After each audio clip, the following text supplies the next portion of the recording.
निवृत्ती ज्ञानदेव, सोपान मुक्ताबाई, एकनाथ नामदेव, तुकाराम. हा गजर ऐकताना म्हणजे एक विशिष्ट ऊर्जा जाणवते, नाही का? हो, अगदी. आज आपण जरा याच गजराच्या मुळाशी जाऊया. त्याचा नेमका अर्थ काय, वारकरी परंपरेत त्याचं महत्त्व काय आहे, हे समजून घ्यायचा प्रयत्न करूया. नक्कीच.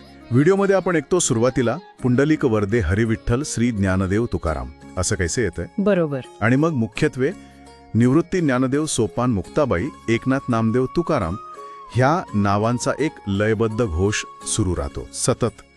ही केवळ काही नावं नाहीत, नक्कीच यात काहीतरी खोल दडलंय असं वाटतं. अगदी खरंय.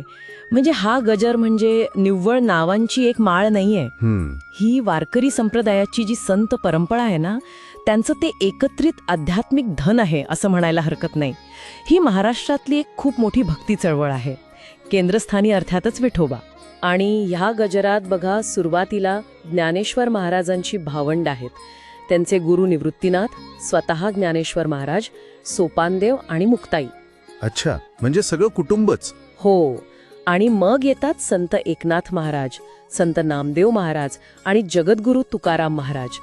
ही सगळी मंडळी म्हणजे महाराष्ट्राच्या भक्ती आकाशातले एकदम तेजस्वी तारे आहेत. म्हणजे हा एका कुटुंबाचा आणि मग त्यांच्या विचारांचा वारसा पुढे नेणाऱ्या महत्त्वाच्या संतांचा एकत्रित उल्लेख झाला. पण विशेषतः हीच नावं एकत्र का घेतली जातात? ह्या क्रमामध्ये किंवा ह्या निवडीमध्ये काही खास अर्थ आहे का? हो, नक्कीच आहे.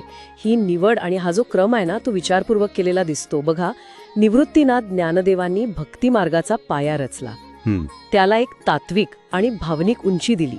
मग नामदेव महाराजांनी तर हा प्रसार महाराष्ट्राबाहेर थेट पंजाबापर्यंत नेला. अच्छा. एकनाथांनी भागवत धर्माला आणखी सोपं केलं, लोकांपर्यंत पोहोचवलं, ज्ञानेश्वरीची प्रत शुद्ध केली.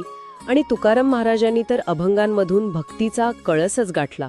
सामान्य माणसाच्या जगण्याला अध्यात्माची जोड दिली. बरोबर. त्यामुळे ही नावं एकत्रितपणे वारकरी विचारधारेचे एक, काय म्हणतात त्याला, संपूर्ण चित्र उभं करतात. म्हणजे एक पूर्ण पॅकेज आहे. अगदी. आणि ही नावं सतत एका लयीत म्हटल्याने काय होतं की ती केवळ कानावर पडत नाहीत, ती मनात उतरतात, ध्यानात उतरतात. हो. त्या संत परंपरेशी आपण जोडले जातो, एकरूप झाल्यासारखं वाटतं. ह्या पुनरावृत्तीतून श्रद्धा अजून घट्ट होते. हे खरंच खूप रोचक आहे. आणि गजराच्या सुरुवातीला आणि शेवटी जे जयघोष आहेत, जसे पंढरीनाथ महाराज की जय, हो, किंवा माऊली ज्ञानेश्वर महाराज की जय, जगद्गुरु श्री तुकाराम महाराज की जय, आणि विशेषतः ते सब संतन की जय, यांचं काय महत्व आहे? हे जे जयघोष आहेत ना, ते त्या मुख्य नामगजराला एका मोठ्या चौकटीत बसवतात. पंढरीनाथ महाराज की जय हे तर स्पष्टच आहे, आराध्य दैवत विठ्ठलाला वंदन. अगदी. मग ज्ञानेश्वर महाराज आणि तुकाराम महाराजांच्या नावाचा जयघोष त्यांच्या प्रमुख स्थानाची ग्वाही देतो. आणि सब संतन की जय म्हणणं फार महत्वाचं आहे. हो, ते जरा वेगळं वाटलं. कारण यात फक्त महाराष्ट्रातलेच नाही, तर व्यापक अर्थाने सगळ्याच संत परंपरेला आदर दिला जातो. हे जयघोष त्या नामस्मरणाला एका सामूहिक प्रार्थनेचं रूप देतात. एका मोठ्या समुदायाच्या एकत्रित श्रद्धेचं ते प्रतीक बनतं. अच्छा, म्हणजे हा गजर फक्त एका व्यक्तीच्या साधनेपुरता मर्यादित नाहीये? नाही, अजिबात नाही. तर तो एका संपूर्ण समुदायाच्या एकत्रित भावनांचं प्रतीक आहे. म्हणजे थोडक्यात सांगायचं झाल्यास, हा गजर म्हणजे महाराष्ट्राच्या महान संत परंपरेचं स्मरण करणं, त्यांच्या शिकवणुकीचं चिंतन करणं आणि त्या सगळ्यांप्रती असलेली निष्ठा व्यक्त करण्याचा एक शक्तिशाली आणि सुंदर मार्ग आहे, असं म्हणता येईल का? अगदी बरोबर. अगदी अचूक शब्द वापरलेत.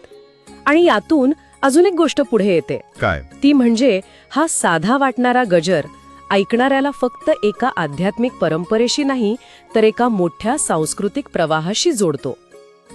सांस्कृतिक प्रवाह. हो.